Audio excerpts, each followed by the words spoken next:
ဘူးကျုပ်ကကြောက်တုံးရွာနာရောက်လာပြီးလမ်းမှာတွေ့ရဲ့အဖိုးအိုတယောက်ကိုဖះเจ้าပြက်အကြောင်းမေးမြန်းလိုက်တယ်အဖိုးအိုကတော့အဲ့ဒီဖះเจ้าမှာဖះမရှိတော့ဘူးတခြားနေရာသွားပါလို့ပြောပြီးမိတ်ဘူးကျုပ်ကသူရှာနေတာဖះမဟုတ်ဘူးလို့ပြန်ဖြေတယ်ဒါပေမဲ့အဖိုးအိုရဲ့စကားအရာသူတလန်းနောက်ကျသွားပြီဆိုတာသိလိုက်ရတယ်တစ်ဖက်မှာတော့ဆယ်နှလုံးလုံးချုံနှောင်ခတ်ထားရတဲ့ဝိညာဉ်မလီဟာအခုမှလွတ်လာပြီးမဲ့တော်အုပ်ထဲကနေထွက်ဖို့လမ်းမတွေ့ဖြစ်နေတယ်ဒီချိန်မှာဘိုးချုပ်နဲ့ဆုံမိသွားကြတယ်ဘိုးချုပ်ကသူ့မကိုမြင်မြင်ချင်းသူ့အိမ်မများလားဆိုပြီးမှားရင်တော်တယ်သူမကကြောက်သခင်မလီမန်အတီးဖြူပြီးတဲ့နောက်မှာတော့သူမကခြေထောက်နာချင်းရောင်ဆောင်ပြီးအလိုက်ပို့ခိုင်းဖို့ကြိုးစားပေးမယ်ဘိုးချုပ်ကတော့မင်းကလေးကိုတန်ပိုးထားပါဆိုပြီးပြက်စစ်သားပဲငင်းတယ်လေကဲဒါပေမဲ့ဘိုးချုပ်စိတ်ထဲပါတော့ဒီမင်းကလေးရဲ့မြုပ်ဝန်းတွေကသူ့တွေ့တစုံတယောက်တည်းတူပြီးအရန်ရင်းနှီးနေတယ်လို့ခံစားနေရတယ်နောက်ဆုံးမှာတော့ဘိုးချုပ်ကပဲသူမကိုအိမ်ပြန်လိုက်ပို့ပေးခဲ့ပုံရပါတယ်အိမ်မွန်ခင်မှာအဝေးစားလဲမလားလို့မေးပေမဲ့သူမကတော့ဒီပုံစံအတိုင်းပဲကောင်းပါတယ်ဆိုပြီးညင်လိုက်တယ်သူမရဲ့စိတ်ထဲမှာတော့အာလီယန်ညီမလေးငါ့ကိုလွတ်လပ်ခွင့်ပေးခဲ့တယ်လို့ငါကလည်းညီမလေးတရားတာအလားသားမထီစီရဘူးဆိုပြီးလက်စားချေဖို့တနထန်ချလိုက်တယ်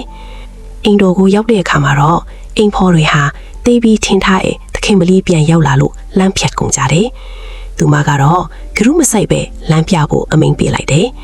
ဒီအဖြစ်တွေကိုကြည့်ရင်ဘိုးချုပ်ကတော့ဇလန်ကပိုစိတ်ဝင်စားဖို့ကောင်းလာပြီပဲဆိုပြီးစောင့်ကြည့်နေပါတော့တယ်အိမ်ထဲမှာတော့အဖွားဖြစ်သူနဲ့ဒုတိယဇနီးသူတို့ဟာသမီးငယ်ဖန်အားကိုအလိုလိုက်ပြီးချီးမွမ်းခန်းဖွင့်နေကြတယ်သမီးငယ်ဝါလာတာကိုတောင်ကျမ်းမာရေးကောင်းတာပါဆိုပြီးမြှောက်ပင်ပေးနေကြသလိုဂုံတရေရှိအိမ်တောင်ဖက်နဲ့လက်ထပ်ဖို့လည်းစီစဉ်နေကြတာပါဒီလိုပျော်ရွှင်နေကြတော့မှပဲအင်ဖော်တယန်ကထိတ်ပြာနဲ့ပြေးဝင်လာပြီးတခင်မလေးအကြီးပြန်ရောက်လာကြောင်းသတင်းလာပို့တယ်မိသားစုဝင်တွေအန်တော်တုံလုတ်နေတော့မှပဲတကားဝါကနေအဖေတကားဖွင့်ပေးပါဦးသမီးပြန်လာပြီလေဆိုတဲ့အတန်ဆိုးကြီးထွက်ပေါ်လာပါတော့တယ်အဖေဖြစ်သူကကြောက်လန့်တကြားနဲ့နင်းမသေးသေးပဲဘာပြန်လာလို့တာလေလို့မေးလိုက်တယ်ဒီတော့သူကရှင်တို့အသက်ကိုလာယူတာလေဆိုပြီးအေးဆက်ဆက်ပြန်ပြောလိုက်တယ်ဒုတိယဇနီးဒီကနင်းကလူလားတရေလားလို့မေးတော့သူကအမကြီးကတော့ကျမကိုဘာဖြစ်စီခြင်းလို့လဲဆိုပြီးစကားပြန်ပိတ်လိုက်တယ်သူမဟာဒီမိသားစုရဲ့ရက်ဆက်မှုနဲ့အတ္တတွေကိုမြင်ရတဲ့အခါကိုယ်တည်းကမူလဝိညာဉ်ပိုင်ရှင်ကိုရည်ရွယ်ပြီးအာလီယန်နင်းအသက်ပေးပြီးကာကွယ်ခြင်းပါတယ်ဆိုတဲ့မိသားစုကဒီလိုလူစားတွေပါလားဆိုပြီးတန်ဝေကရက်မိသွားတယ်အခြေအနေမဟန်မှန်းတည်တော့ဒုတိယဇနီးတဲ့နဲ့သမီးဖြစ်သူတို့က